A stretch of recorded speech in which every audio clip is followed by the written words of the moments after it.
At the beginning of the story, a man was resting on his sword on the battlefield. He looked around and realized that everyone was dead. Suddenly, he heard someone speak to him. Annoyed, he turned to see his enemy, a giant named Ahiyuri. This giant had invaded the empire 20 days ago alongside 2 other giants, bringing destruction and chaos for unknown reasons. The man asked Ahiyuri why he was still alive after destroying half of the empire. Ahiyuri told the man not to worry because he was going to die very soon. The man replied that the other giants were waiting for him to die. He revealed that one of the giants had been burned alive by a red dragon, while the other was sealed for eternity by a man called Lorehorn.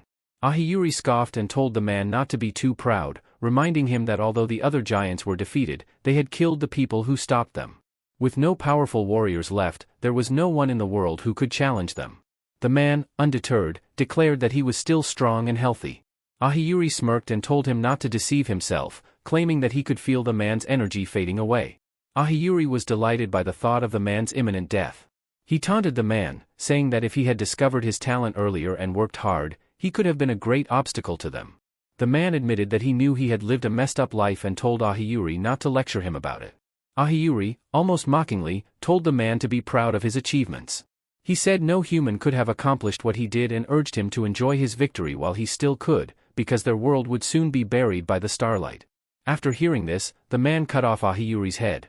Despite his injuries, he pushed himself to keep moving forward. As he made his way to his destination, memories of his fallen comrades filled his mind. He recalled the faces of his friends, soldiers just like him. Soon, he came across their lifeless bodies. Overwhelmed with sorrow, he questioned why they had to die to protect their honor. He bitterly told them that they should have run away and lived their lives. The man wondered why he was the only one capable of fighting the giants. Even the strongest swordsmen in the empire had been powerless against them. He blamed himself, believing that his friends would still be alive if he hadn't been pushed to the front lines. Lost in thought, he suddenly heard someone call out to him. Shocked by the familiar voice, he struggled to pull himself together and staggered toward the sound. When he arrived, he was stunned to find his Grand Commander, Ade-shan, still alive. Though she had lost an arm, she was breathing. Ade-shan asked the man, whose name was Ronan, if he had successfully killed Ahiyuri. When Ronan confirmed that he had, Ade-shan was overwhelmed with joy. She even cried. Ronan then asked her for a favor. He requested that she take care of the soldiers' dead bodies. In the empire, fallen soldiers were often burned or abandoned, but Ronan wanted them to receive proper care. Ade-shan was surprised by the request. She asked why he couldn't do it himself since he seemed fine. In response, Ronan spat out blood and revealed that he was dying. Ade-shan, trying to offer him some hope, asked what he would do if he somehow survived. Ronan told her that he would love to attend the academy. Shocked, Ade-shan asked why. Ronan explained that Ahiyuri's words had made him wonder how different his life could have been if he had pursued an education. But more importantly, his late sister's wish had been to send him to the academy. Though he regretted never going, he found solace in the thought that he would soon be reunited with his sister and the rest of his family. Hearing this, Ade-shan was filled with sorrow. She told Ronan not to give up hope, saying that a search party would surely come for them once the rain stopped. But Ronan dismissed her words as foolishness. He was certain the rain would never stop. Yet, as he spoke, the rain suddenly ceased. Both he and Ade-shan were astonished. While they were still processing the miracle, the ground began to shake. Ronan glanced around and was horrified to see a being that resembled the giants, floating in the sky. It had 8 wings and a grotesque body. Surrounding it were over 100 similar creatures. Ade-shan, paralyzed with disbelief, thought the war would have ended after defeating the 3 giants. She began trembling, slowly losing hope. Seeing her despair, Ronan shouted her name, urging her to use her telekinesis to push him upward so he could fight the creatures. Ade-shan was stunned by his determination. She couldn't believe Ronan still had the will to fight. Without hesitation, Ronan drew his sword, declaring that he wouldn't stop fighting until he was dead. Ade-shan, deeply moved by his resolve, believed he truly had a chance against the monsters. She stood up and walked over to Ronan. Without saying a word, she placed a blue ball into his mouth. Confused, Ronan asked what it was.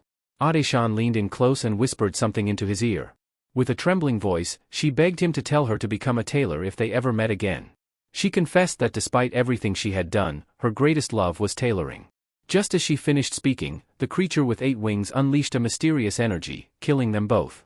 When Ronan opened his eyes, he called out for Ade-shan, but there was no response.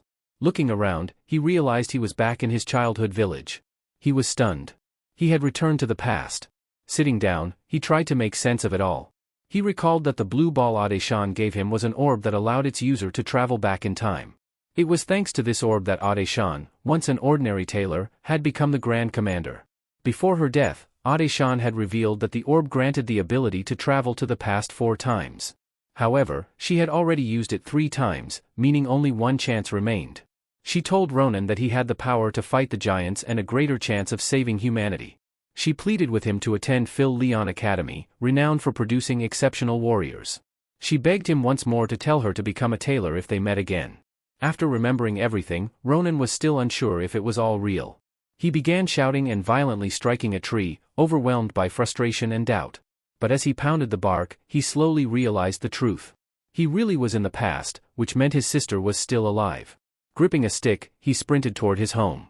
On the way, he saw a group of bullies tormenting a boy.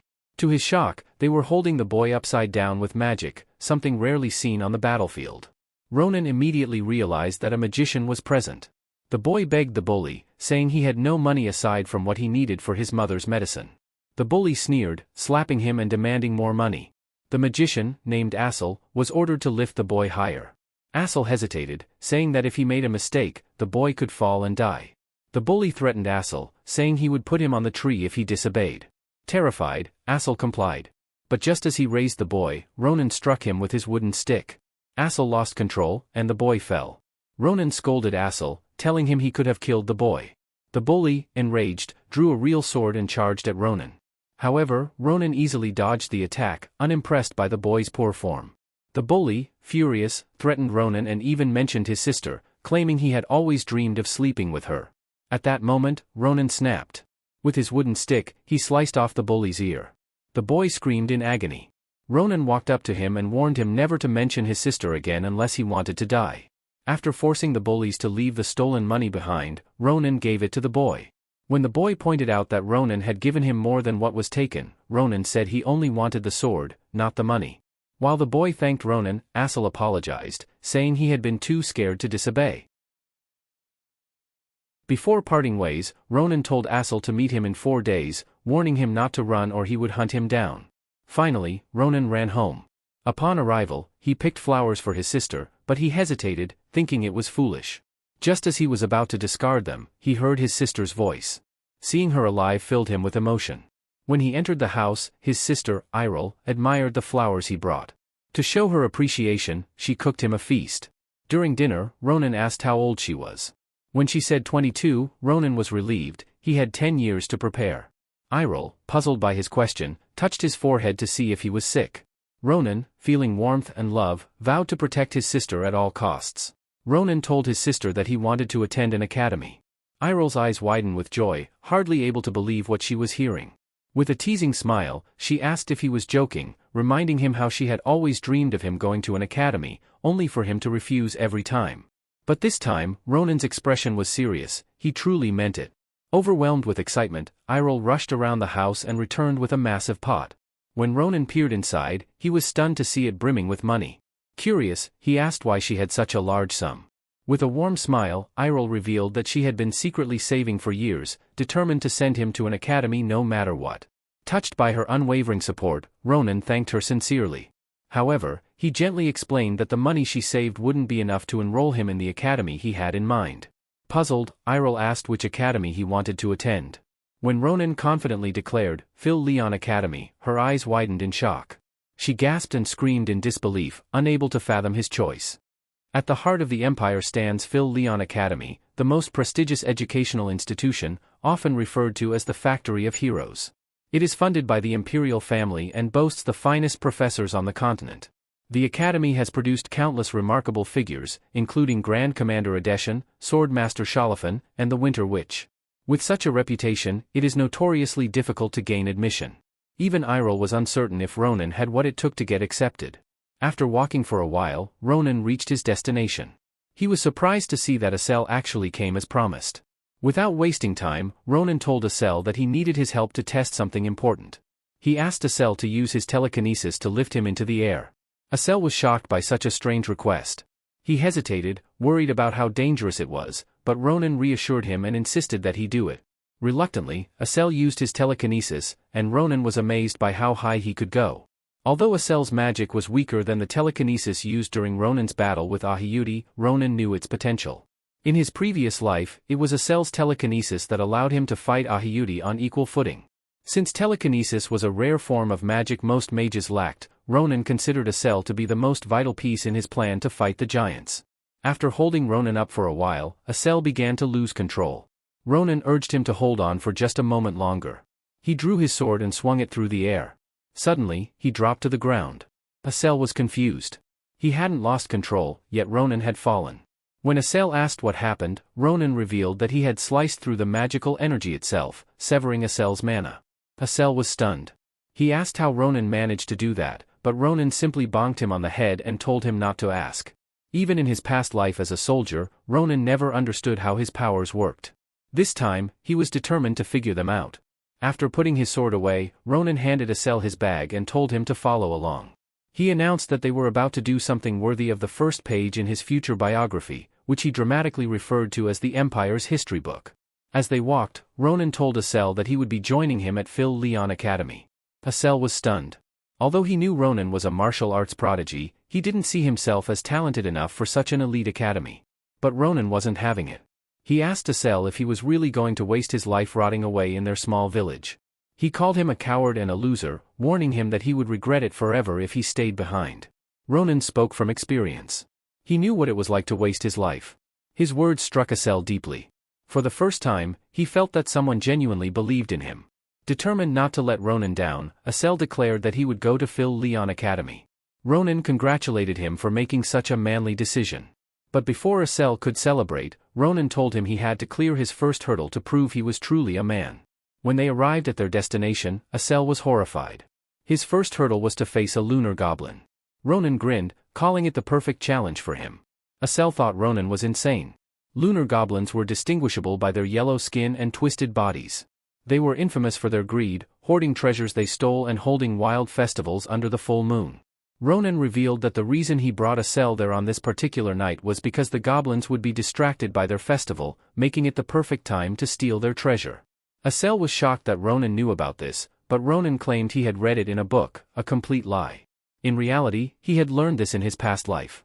Ronan instructed Asel to use his telekinesis to steal all the goblin treasures and pack them into their bags. Asel was terrified. If he made a mistake and woke the goblins, they could both die. But Ronan reminded him why they were doing this. They needed two things to enter Phil Leon Academy: money and experience. The academy was filled with aristocrats who had been trained since birth. The only way they could hope to stand a chance against such elite competition was by gaining real-life battle experience. It was a cruel reality, but it made sense. Reluctantly, Asel agreed. Focusing intently, he used his telekinesis to carefully lift the treasures without making a sound. Ronan watched with satisfaction as Asel filled the bags. He was impressed. It had gone exactly as planned, and he was glad he found such a useful slave. Just as they were about to leave, two men came running through the forest, chasing after a bird. They screamed angrily at it. The noise woke one of the goblins. It immediately spotted the missing treasure and frantically roused the other goblins.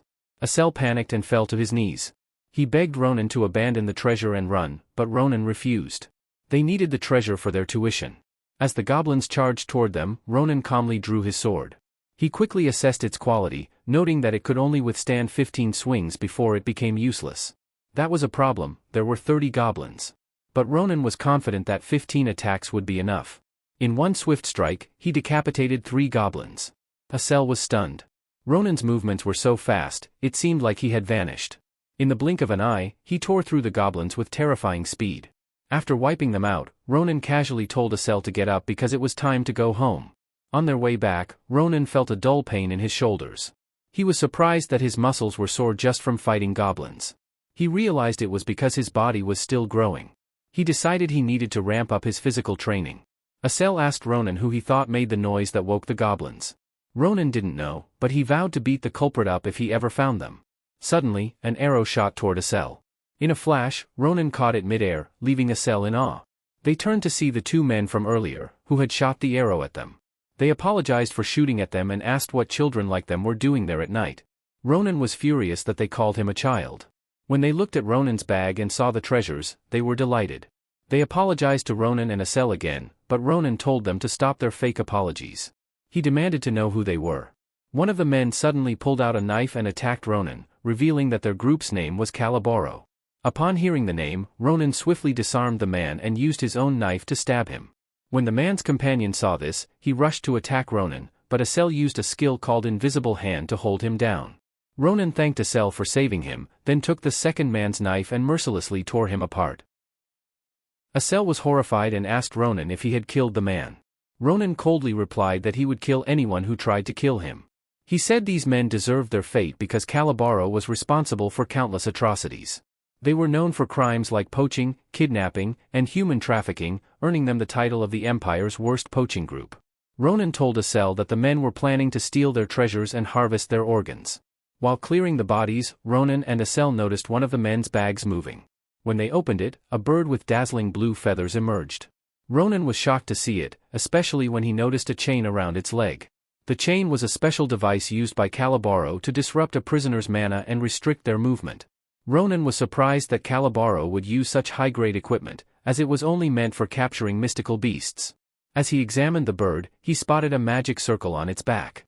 Suddenly, the bird spoke. Isel was startled, assuming the bird could actually talk, but Ronin quickly realized that someone was speaking to them through communication magic. Ronin was surprised that the communication magic activated as soon as the bird was freed, meaning the person on the other end had been trying to connect for a while, but the bag had blocked the signal. The person speaking introduced himself as Varen, a professor researching mystical beasts. He revealed that he was the guardian of the bird, whose name was Marquez. Varen explained that he had lost connection with Marquez and was just about to report him missing when the call finally went through. Varen asked Ronin and Isel who they were.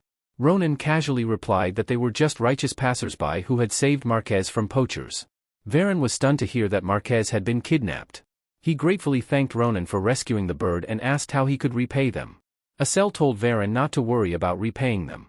Instead, he asked how Marquez would return to him, given how exhausted the bird looked from being chained up. Ronin asked Varen if Marquez would be able to fly properly once the chain was removed. Varen assured him that he would. Without hesitation, Ronin broke the chain in a single strike and told Marquez to return home. As soon as Marquez heard this, he looked at Ronin with admiration, seeing him as a shining hero. The bird happily shoved his rear in Ronin's face as a gesture of affection. Varen chuckled and told Ronin that Marquez wanted to see him again. To make that possible, Marquez plucked one of his feathers and gave it to Ronin. Varen explained that a dream bird's feather could be used as a compass to find its main body. He also promised Ronin that he would repay him if he ever came to his institution. With that, Marquez flew away. After the bird's departure, Ronin noticed something in his hand, the feather Marquez had given him. A few days later, Ronin visited a merchant named Down Carabel, the owner of Carabel Merchantry. Down was thrilled to meet a customer like Ronin because he brought a lot of valuable treasures. Ronin, in turn, was pleased to meet an honest merchant like Down, especially since the other merchants had tried to scam him. Ronin then asked Down if he could help him appraise an odd-looking egg. Ronin explained that he initially thought the egg was poop. Furious that Marquez would leave him such a gift, he had thrown it at a boulder, only for the egg to completely crush the boulder. This piqued Ronin's curiosity, making him want to know what kind of egg it was. After inspecting it, Down mistook the egg for horse poop. Ronin was shocked to hear this, snatched the egg back, and decided to keep it for later. Ronin then asked Down if he sold books about Phil Leon Academy, explaining that they were applying to the academy and needed study materials. Down was delighted to hear this because his daughter was also applying. He introduced them to his daughter, Maria. Ronin was stunned when he saw her. Down told Maria that Ronin and Isel were important clients he had just closed a deal with. Maria was surprised, unable to believe that kids like them had made such a major deal with her father. Down quickly apologized to Ronin and Isel for his daughter calling them kids. Ronin then walked up to Maria and curiously asked if her middle name was Sunday. Maria confirmed it was. Ronin was shocked, she looked strikingly similar to someone he knew from his past life. Confused by the resemblance, Ronin moved closer to Maria's ear and, without hesitation, asked her if she had a penis. Maria was shocked that Ronin would ask her such a question. Without hesitation, she slapped him with tremendous force. When Ronin felt the sting of her slap, he was certain, only one person could hit him like that, his Maria. In his past life, Ronin had worked as a disciplinary soldier in a place called Armon. The Maria he knew back then was in charge of supplies. She was an easygoing person who got along with everyone, but whenever the soldiers joked about penises, Maria would always get furious and slap the people around her. Ronin had always been curious about why she behaved that way. He wanted to ask her about it, but he never got the chance. Maria died before he could. Now, Ronan was happy to discover the reason behind her reactions. It was because she was a girl. However, Maria thought Ronan was laughing at her, so she raised her hand to strike him again. This time, Ronan caught her wrist, blocking the attack. Without hesitation, he lightly hit her on the head and warned her not to hit him again. He told her that the only reason he allowed her to hit him was because he had asked a foolish question. Maria was irritated by his remark. In retaliation, she used her head to slam into Ronan's chin. The sudden blow triggered a scuffle between them, and they began to fight. After some time, they both calmed down, eventually sitting together and talking as if they were old friends. Asel, watching the entire scene, was stunned. He couldn't believe they were suddenly so casual after brawling like maniacs. He thought they were both insane. Maria then brought out a sword called the Black Iron Sword. She proudly told Ronan that it was an incredible weapon, one so highly sought after that even knights were eager to purchase it. Ronan, however, explained that he fought in a rough manner and needed a sword that wouldn't break easily. Maria confidently assured him that the Black Iron Sword was perfect for him. Ronan was overjoyed to receive it, as it was the same sword he had used in his past life. After handing Ronan his weapon, Maria turned to Asel and curiously asked what kind of magic he used. Asel told her that he specialized in telekinesis. Maria was shocked to hear this. She excitedly informed him that if he performed well in his test, he might even receive a scholarship. Asel was thrilled by the news. Seeing his potential, Maria felt reassured that she didn't need to worry about Asel. She decided to shift her focus to Ronan. She asked Ronan about the technique he planned to demonstrate before the judges on the day of the test.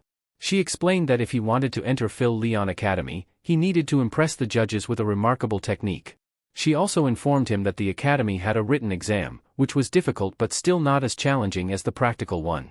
The practical exam was so significant that if someone performed exceptionally well, they could still be admitted to the academy even with a low score on the written test. Ronan then asked Maria what kind of technique he needed to showcase. Maria explained that most nobles typically demonstrated their family's secret techniques, while regular martial arts applicants usually presented their own personal mana fighting techniques. Ronan was surprised by this and asked if it was possible for martial artists to use mana, even if they weren't mages. Maria was stunned by his question. She told him that anyone applying to Phil Leon Academy was required to be capable of sensing their own mana and using it in combat. She was bewildered that Ronan didn't know this basic information. Yet, Ronan stared at her as if she were speaking nonsense. He then asked if sensing mana was similar to sensing aura. Maria was completely floored by the question. She couldn't believe that someone as clueless as Ronan was aiming to enter Phil Leon Academy. Ronan, noticing her disbelief, casually told her not to worry. He confidently said that it might be something he already knew but simply hadn't realized. Maria stood up and asked Ronan to join her outside. She grabbed 2 short swords that belonged to him. Ronan quickly asked her to leave the swords, worried she might damage them. Maria smirked and assured him that if she did, she would pay him triple the amount he spent on them. Without giving him a chance to argue, she ordered him to get up immediately. She was determined to give him some special training. Maria explained that mana was the source of nature's power, a natural energy that existed everywhere in the world. However, not everyone could use it. To harness mana, one had to be able to sense and feel their own energy through mana sense. She told him that reaching this stage required undergoing intense training and gaining a deeper understanding of oneself. For an ordinary person, it typically took a year to develop mana sense. Ronan recalled meeting warriors on the battlefield who could use aura. They often bragged about their power and displayed unusual abilities. However, to Ronan, it didn't matter, most of them ended up dead anyway. Maria decided she was done explaining. Without warning, she drew her sword and rushed at Ronan. He quickly blocked her strike but was shocked by her strength. He was impressed by her skill, especially her proficiency in wielding dual blades. Though he couldn't physically see her using mana, he could tell by the force behind her attacks that she was. Maria, on the other hand, was astonished by Ronan. Her original plan was to defeat him in a single round, hoping to demonstrate the power of mana and convince him to give up on the test. She didn't want Ronan to be humiliated at the academy. However, to her surprise, Ronan was much stronger than she had expected. She couldn't believe that someone so powerful didn't even know how to use mana. While Maria was lost in thought, Ronan suddenly pushed her back with his sword. Taking a deadly stance, he warned her to dodge his next attack. Fortunately, Maria listened and swiftly evaded it. After successfully dodging, she stared at him in disbelief. She told Ronan that he was definitely not a normal person. Ronan, however, casually complimented her. He told her that she was very skilled with her blades but still clumsy in maintaining her center of balance. He assured her that if she could fix this flaw, she would greatly improve. After saying this, Ronan sheathed his sword and turned away. Maria, infuriated by his nonchalant attitude, demanded that he continue the fight. Ronan simply reminded her that she had promised to triple his money. Just as he said this, Maria's dual blades suddenly shattered. She was left in shock, unable to believe what had just happened. Asel, watching from the side, tried to console her. He casually told her not to worry, he had never expected her to beat Ronan in the first place. With that, Ronan and Asel left, leaving Maria still stunned. She was certain that Ronan wasn't human. The next day, Maria gave Ronan and Asel some books and materials. She told them that she had personally summarized the contents. When Ronan asked her what they were for, Maria was surprised. She reminded him that the test was only a month away and that they needed the books to prepare. Ronan glanced at the pile and complained that it was too much. He pulled out his sword and jokingly asked if she was trying to rip him off. Maria laughed and told him that the books were free, she was giving them because she had grown fond of them and hoped they could all enter Philion Academy together. Hearing this, Ronan put his sword away. Maria told him that she would have loved to train them herself, but her group had to move to another location. She urged them to work hard and study diligently so they could reunite at the academy. Ronan reassured her, telling her not to worry and to focus on herself. After saying their goodbyes, Maria climbed into a carriage. Before leaving, she reminded them not to lose her books and promised to see them on the day of the test. After Maria left, Ronan realized that his body was sore from the sparring match. Knowing how urgent it was to strengthen his weakened body, he committed himself to rigorous training. He changed his lifestyle completely. He began eating large amounts of food and constantly hunted monsters to improve his stamina and physical condition. Eventually, he cleared out all the monsters in the village. At night, Ronan dedicated himself to studying.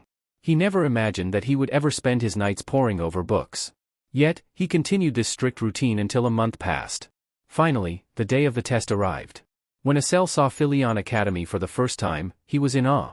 He couldn't believe that such a massive structure existed, it was like an entire city. Ronan, noticing Asel's gaping expression, told him to stop staring and called him a country bumpkin. Asel, flustered, was about to apologize when he suddenly noticed something strange about Ronan. He pointed out that Ronan's body had gotten bigger in just a month. Ronan brushed it off, telling Asel not to focus on pointless things and to head inside for the test. As they walked, Ronan realized that someone important would also be taking the test. That person was Shalafan, the Sword Saint, the strongest man in the Empire. Shalafan was representing the renowned swordsmanship clan, Granxia. Since Shalafan was the same age as Ronan, he was certain they would cross paths. While Ronan was lost in thought, Asel suddenly asked if he still had the feather he plucked from the dream bird. Ronan, remembering, brought out the feather.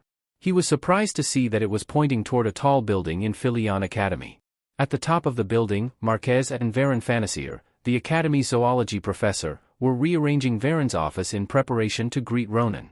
Varen, who was a warlion, decided to open the window to let some fresh air in. The moment he opened it, he was greeted by the sight of Ronan's creepy face peering inside. Both Varen and Marquez screamed in shock. That's it for today, folks. If you want to see part 2, make sure to subscribe and hit that bell icon so you don't miss it. Also, let's aim for 100 likes for a quick upload. See you in the next video?